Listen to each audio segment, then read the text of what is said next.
आपका रजिस्ट्रेशन हो जाएगा।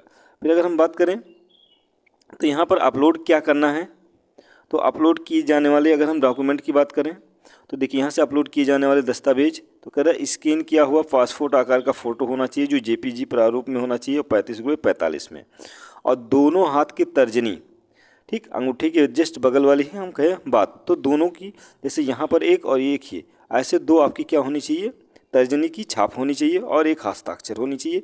इतनी चीज़ें आपको क्या करनी है, अपलोड करनी है।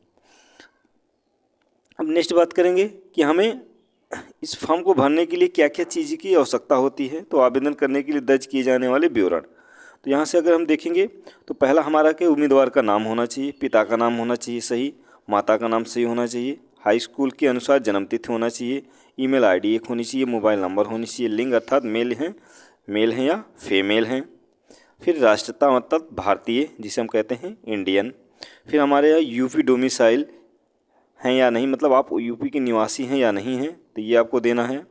फिर कह रहा है फिर परिवार की वार्षिक आय, इसमें आपको वार्षिक आय भी दर्शानी होती है। फिर कह रहे हैं यहाँ उप श्रेणी अर्थात कौन से हम कैटेगरी से बिलोंग करते हैं। फिर पीएच है या नहीं है, मतलब विकलांगता है या नहीं है, वैवाहिक स्थिति है या नहीं है, मतलब विवाहित है या अविवाहित है, पता पूरा आपको भरना होता है, आधार नंबर अनिवार्य है, स्नातक और स्नातकोत्तर का विवरण भरना होता है और परीक्षा केंद्र चुनना होता है। तो 3 परीक्षा केंद्र आपके दिए जाते हैं, 3 चुनना होता है। चलिए फिर नेक्स्ट हम देखें इसमें महत्वपूर्ण क्या क्या है सूचना। देखिए महत्वपूर्ण सूचना है कि अन्य राज्यों के अनुसूचित जाति या अनुसूचित जनजाति के पिछड़ा वर्ग के लिए उम्मीदवारों के लिए सामान्य उम्मीदवार ही माना जाता है। जैसे अगर हम बात करें तो यहाँ जो आपके बाहर देश राज्य के भरते, जैसे यूपी को छोड़ दिया जाए, बाकी स्टेट वाले जो भरेंगे तो वो किसी भी कैटेगरी के होंगे तो उन्हें हम जनरल में ही भरना होता है, मतलब वही जनरल वाली फीस देनी पड़ती है। फिर हम कहें यूपी बीएड प्रवेश परीक्षा 2023 के चयन के तरीके क्या क्या हैं। देखिए उम्मीदवारों का चयन का जो है लिखित परीक्षा और काउंसलिंग के आधार पर उसका चयन किया जाता है। और फिर अगर हम बात करें परीक्षा विवरण क्या क्या है, तो परीक्षा में 2 प्रकार के आपके पेपर होते हैं। फर्स्ट पेपर में क्या क्या है, इसमें भाग ए है जो सामान्य ज्ञान और बी में जो है आपकी हिंदी और अंग्रेजी होते हैं भाषा। अब प्रश्न पत्रों की जो संख्या होती है ये 100 होती है, प्रत्येक में 50 क्वेश्चन होते हैं। अब यहाँ से बात करें पूर्ण अंक जो होता है वो 200 होता है, प्रत्येक भाग में 100 अंक होते हैं। अब यहाँ अधिकतम जो समय होता है वो कितना है, 3 वर्ष 3 घंटे होता है।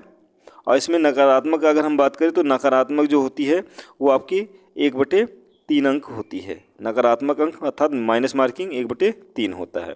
फिर हम बात करें नेक्स्ट पेपर 2 जो है, तो पेपर 2 जो है वो कहें कि भाग ए जो थी वो सामान्य योग्यता थी और भाग बी में जो है संबंधित विषय कला विज्ञान और यहाँ से वाणिज्य एवं कृषि के भाग मिलते हैं। कह रहा है इसमें भी कुल प्रश्नों की संख्या कितनी है, 100 है, प्रत्येक भाग में कितने मिलते हैं, 50-50 क्वेश्चन। इसमें ए सामान्य योग्यता और ये आपके संबंधित क्वेश्चन 50 इसमें पाए जाएंगे और 50 इसमें। और यहाँ से देखेंगे तो इसमें भी आपका सेकेंड पेपर जो है ये भी 200 अंक का, इसमें प्रत्येक भाग में जो है 100 अंक का होता है, मतलब ये 100 अंक और ये 100 अंक। ये भी इस समय आपको सामने भी कितना दिया जाएगा, 3 घंटे। और नकारात्मक आपके दिखा जाए अंक या नेगेटिव मार्किंग जो है वो 1/3 है। अब यहाँ पर अगर हम परीक्षा केंद्र की बात करें तो उत्तर प्रदेश में आगरा है, जौनपुर है, मुरादाबाद है, मेरठ है, गाज़ियाबाद है, अलीगढ़ है, बरेली है, लखनऊ है, कानपुर है, झांसी है, इलाहाबाद है, फैजाबाद है, गोरखपुर है और वाराणसी। इतने आपके यूपी में सेंटर बनाए जाते हैं।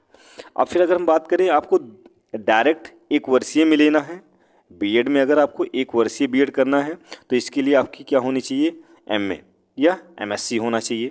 अगर आपकी एमए या एमएससी है तो डायरेक्ट आप द्वितीय वर्ष में भी क्या कर सकते हैं, प्रवेश ले सकते हैं, अर्थात तब आपको बीएड के लिए 1 ही वर्ष करना पड़ेगा। तो इसके लिए अभी थोड़ी सी सूचना नहीं आई है, जब सूचना आएगी तो हम आपको कंफर्म करेंगे। वीडियो कैसी लगी बताइएगा। धन्यवाद।